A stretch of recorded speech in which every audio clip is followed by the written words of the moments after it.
तो सभी दर्शकों को मैं बताना चाहूंगा कि बत्रा जी ने एक अपने अनुभव से और हमारे आग्रह पर आप सब लोगों के लिए एक प्रेजेंटेशन तैयार की है, और वो प्रेजेंटेशन अभी शेयर करेंगे। और उसके माध्यम से मैं चाहूंगा कि आप सब लोग उसको जो बत्रा जी बताएंगे एक बार आप जरूर एक बार देखिएगा। जी बत्रा जी, अब आप शुरू कर जी सकते हैं, ओवर टू यू। जी। Let us start discussing. जैसे हमने पहले चार, मतलब उसको चार खंडों में डिवाइड किया था, उसमें से हम एक खंड हमारा ये है, हम कौन सा बिजनेस मॉडल अडॉप्ट करें। इसके ऊपर अगर हमको चर्चा करनी है तो मेरा ऐसा मानना है कि जैसे मैं, तो मुझे काम करते 40-42 साल के ऊपर हो गए हैं, हम कितने तरह के मॉडल हैं बिजनेस में आज की तरह, आज की तारीख में, या आज तक कितने मॉडल आए, या मॉडल क्या होते हैं, इसके ऊपर हमें थोड़ी सी रोशनी डालनी पड़ेगी। इसके लिए हम क्या करेंगे, हम थोड़ा सा इतिहास में जाएंगे। ये इतिहास में जाना बहुत जरूरी है, क्योंकि इतिहास हमको बताता है कि हम क्या थे, क्या हुए, और क्या हम हो सकते हैं। और इसकी जो कड़ियां हैं, इसका जो कड़ियां हैं या इसकी जो सलूशन है, इतिहास में है। क्योंकि इतिहास जो है हमें ये बताता है कि जो पहले हुआ है उसमें जो गलतियां थी, वो हम कैसे उस गलतियों से बाहर निकले, या जो पहले जो हमसे बेवकूफियां हुई हैं उसमें हम किस तरह से अपने आप को वाइज इनफ या एजुकेटेड या थोड़ी सी समझदारी से काम लें।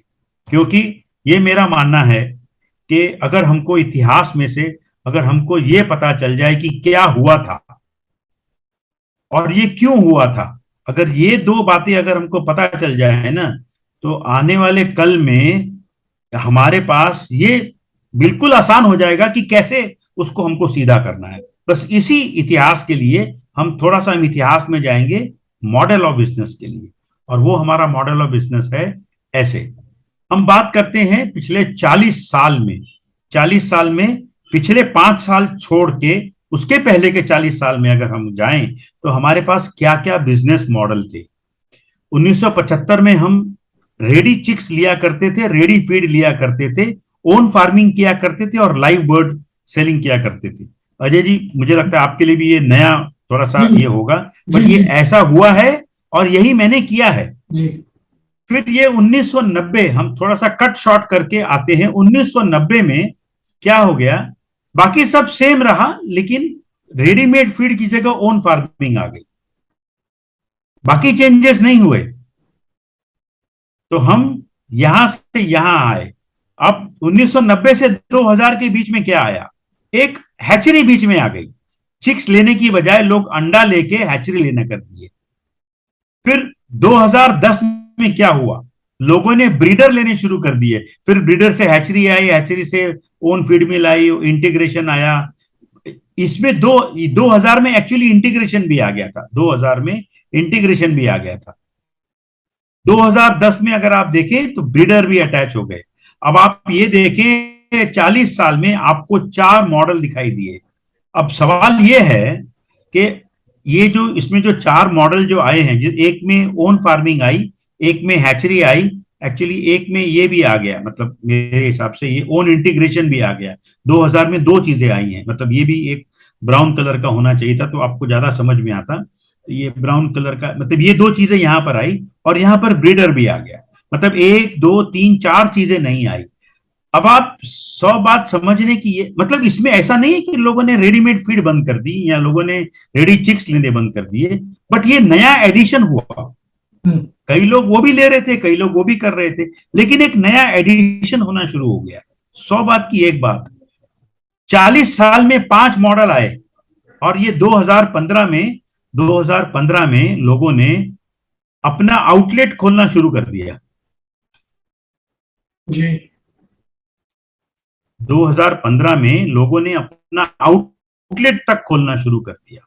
अब आप देखें कि 5 मॉडल आए हैं पिछले 40 साल में। अब आप देखें, लेकिन हमने ये किया क्यों, हम यहां से यहां क्यों आए, क्या जरूरत थी ओन फीड मिल डालने की, क्या जरूरत थी हैचरी डालने की, क्या जरूरत थी ब्रीडर फार्म डालने की, क्या जरूरत थी ओन मतलब चिकन आउटलेट डालने की।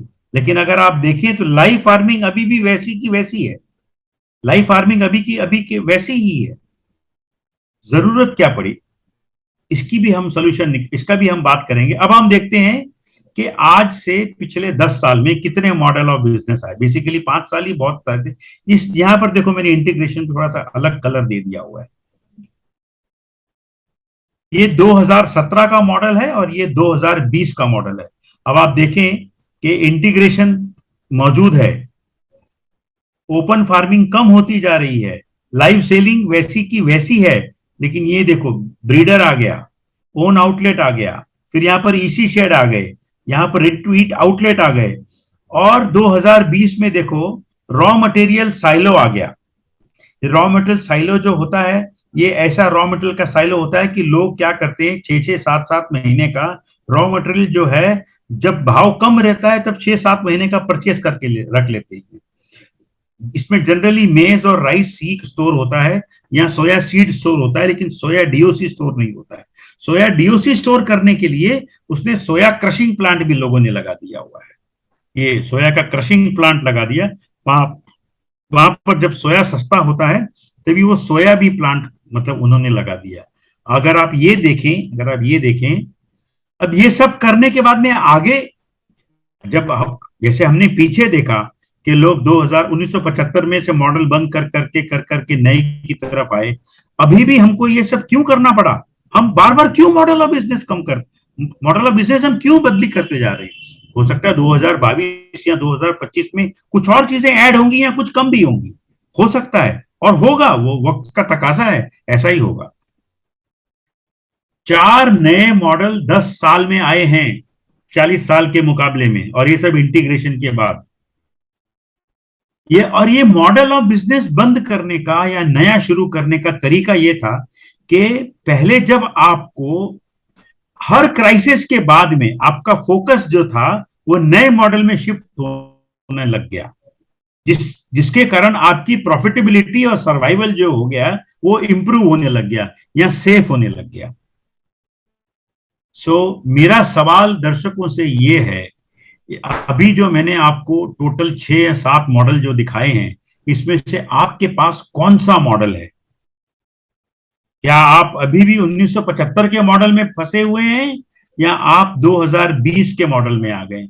मैं समझता हूं कौन छोटा फार्मिंग वाला काम 2020 का मॉडल नहीं कर सकता, लेकिन आपके कंपटीशन में आपको कॉम्पीट उसको करना है जो 2020 में आज रॉ मटेरियल लेके आया है, सोया का क्रशिंग प्लांट लेके आया है, उसके पास आउटलेट है, उसके पास ओन चिकन आउटलेट है, रेडी चिकन आउटलेट है। उसमें से ऐसा नहीं है कि वो ओपन बाजार में लाइव माल नहीं बेचता। हो सकता है 80% माल, 90% माल वही बेचता होगा। फिर भी क्या वो आज की तारीख में सुखी है? क्या उसको ज्यादा प्रॉफिट मिलता है? क्या उसका प्रोडक्शन कॉस्ट कम आता है आपसे? कितना कम आता है? या क्या उसको सेलिंग कॉस्ट ज्यादा मिलता है? क्या उसकी परफॉर्मेंस आपसे बेटर है? क्या उसकी प्रोडक्शन कॉस्ट आपसे बेटर है? क्या आपकी उसकी प्रॉफिटेबिलिटी आपसे बेटर है? ये तो आपको सोच समझ के देखना पड़ेगा ना। इसके बारे में आप सोचना शुरू करें, एंड आप अपने आप को या आपकी जितने भी आपके एसोसिएशन में जितने भी लोग हैं, ये मिल के आप सोचें कि आपने कौन सा मॉडल आपने इख्तियार किया है, और क्या वो आज का मॉडल जो है क्या वो आपको पैसे देके जाएगा। फॉर एग्जाम्पल, क्या आज आप साइकिल पे 50 किलोमीटर जाएंगे जो आज से 40 साल पहले जाते थे? नहीं। आपको 50 किलोमीटर ट्रेवल करने के लिए हो सकता है आज मेट्रो ट्रेन लेनी हो सकता है आपको कार से जाना हो सकता है आपको मोटरसाइकिल, लेकिन साइकिल से तो आज नहीं जाएंगे। तो अब आप सोच लें कि आप साइकिल की सवारी कर रहे हैं पोल्ट्री फार्मिंग में या मेट्रो की सवारी कर रहे हैं। इस सवाल का जवाब आपको खुद ब खुद मिल जाएगा अगर आप इस मॉडल को ध्यान से देखेंगे। अभी आप देखें तो पिछले 45 साल में टोटल आपको 6 मॉडल मिले हैं, लेकिन पिछले 5 साल में आपको 2 मॉडल आ गए। आपके पिछले 5 साल में आपको 2 मॉडल आ गए हैं। मतलब कितनी फास्ट चेंज हो रहा है मॉडल ऑफ बिजनेस। और वो मॉडल ऑफ बिजनेस क्यों चेंज होता है? How change in model helped आपका एफिशिएंसी जो आदमी एफिशिएंट होता है मॉडल ऑफ बिजनेस चेंज करने में, वो सरवाइव होना शुरू करता है। और एवरी न्यू मॉडल एक ब्रीदिंग स्पेस और एक्स्ट्रा प्रॉफिटेबिलिटी लेके आता है। आप बात को समझें, बात की गहराई में जाएं। रीइन्वेंटिंग, अपने आप को फिर से जिंदा करना, अपने आप को फिर से एक नए वजूद में लाना, ये जल्दी करने से या पहले पहले मतलब पहले करने से आप कॉम्पिटिटर में आप आगे आ जाते हैं। Technology, in house, backward forward integration, जो भी इन लोगों ने किया है, इनकी वजह से उनके मार्जिन, उनके प्रॉफिटेबिलिटी काफी हद तक इंप्रूव हुई है। नाउ अब सवाल ये उठता है, क्या हम मॉडल ऑफ बिजनेस को कोई तवज्जो, कोई इंपॉर्टेंस देते हैं?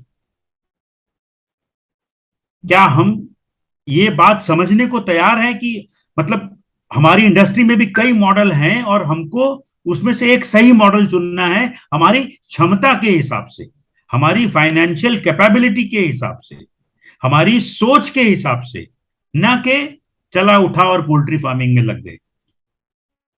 जी।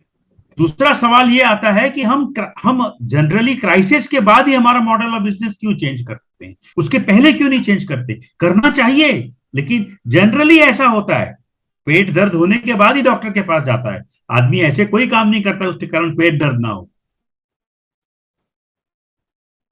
If still profitability is a issue, अगर आज आपके पास आपका प्रॉफिटेबिलिटी एक बहुत बड़ा इशू है, तो मुझे लगता है आपको ये सोचने पे मजबूर होना पड़ेगा, क्या आपने अपने बिजनेस को सही ढंग से समझा है? क्योंकि आपके सामने एक दूसरा ऐसा आदमी है जो पैसे कमा रहा है। उसका मॉडल ऑफ बिजनेस क्या है और आपका मॉडल ऑफ बिजनेस क्या है? जो आपको नुकसान दे रहा है और उसका मॉडल ऑफ बिजनेस जो है वो उसको पैसे कमा के दे रहा है, या कम पैसे कमा रहा है लेकिन कमा रहा है। अगर नुकसान भी हो रहा है तो बहुत कम हो रहा है, जो आपको बहुत ज्यादा हो रहा है। सो आवर ऑब्जेक्टिव, हमारा जो ध्येय है, हमारा ध्येय ये होना चाहिए कि पैसा कमाने के लिए हमें क्या काम करना चाहिए। Do we work towards it? क्या हम उस तरफ पैसा कमाने के लिए हमको जो काम करना चाहिए हम वो करते हैं? द आंसर इज शायद ना। आपको जाना है दिल्ली और गाड़ी पकड़ रहे हैं आप साउथ की, आपको जाना है लखनऊ, गाड़ी पकड़ रहे हैं आप इलाहाबाद की, गाड़ी पकड़ रहे हैं आप चंडीगढ़ की, तो आप साहब इलाहाबाद तो नहीं पहुंचेंगे ना, आप चंडीगढ़ की गाड़ी चंडीगढ़ ही जाएगी ना। जी।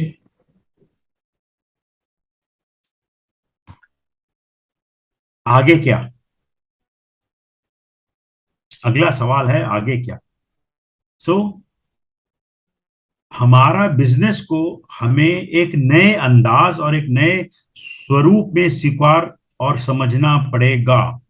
ये बात मैं फिर से दोहराता हूं, आपको आपका बिजनेस नए अंदाज और नए स्वरूप में समझना पड़ेगा। आपके हिसाब से क्या मॉडल ऑफ बिजनेस, आपकी कैपेबिलिटी, आपकी फाइनेंस, आपका एरिया ऑफ ऑपरेशन और कई चीजें मिला के आपको यह समझना पड़ेगा कि मैं कौन सा मॉडल ऑफ बिजनेस एडॉप्ट करूं, या उसमें मैं कौन सा मॉडल ऑफ बिजनेस अपनाऊं। उसके लिए हमारे पास एक थेरेपी जिसको हम बोलते हैं स्वॉट एनालिसिस।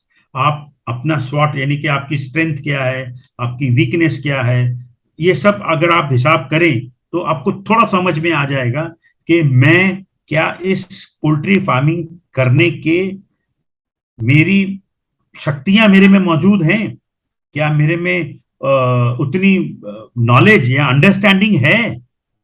मैं ये बात उन लोगों के लिए भी बोल रहा हूं जो पिछले 2, 5, 10, 20, 25 साल से काम कर रहे हैं और आज उनकी बैलेंस शीट में लॉस है, तो उनको भी सोचना पड़ेगा। मैं मतलब किसी की हिमायत नहीं कर रहा या किसी को मैं प्रमोट नहीं कर रहा, मैं आज की रियलिटी की बात कर रहा हूं। पैसे आपके हैं, समझना आपको है। पैसे आपने कमाने हैं, इसके लिए समझना भी आपको है। आपको एक नई सोच, एक नई approach to your old business, ये आपको अपनाना पड़ेगा। मैं भले आपको ये स्लाइड आपको थोड़ी सी भाषणबाजी लगे, लेकिन ये बहुत प्रैक्टिकल है, बहुत ज्यादा प्रैक्टिकल है। आपको इसी ढंग से सोचना पड़ेगा। हम अगली किस्त में कुछ और भी बातें करेंगे, जो विथ कैलकुलेशन के साथ बात करेंगे, आपको क्या करना है क्या नहीं करना है। लेकिन ये थोड़ी सी भाषणबाजी है, और है लेकिन प्रैक्टिकल है।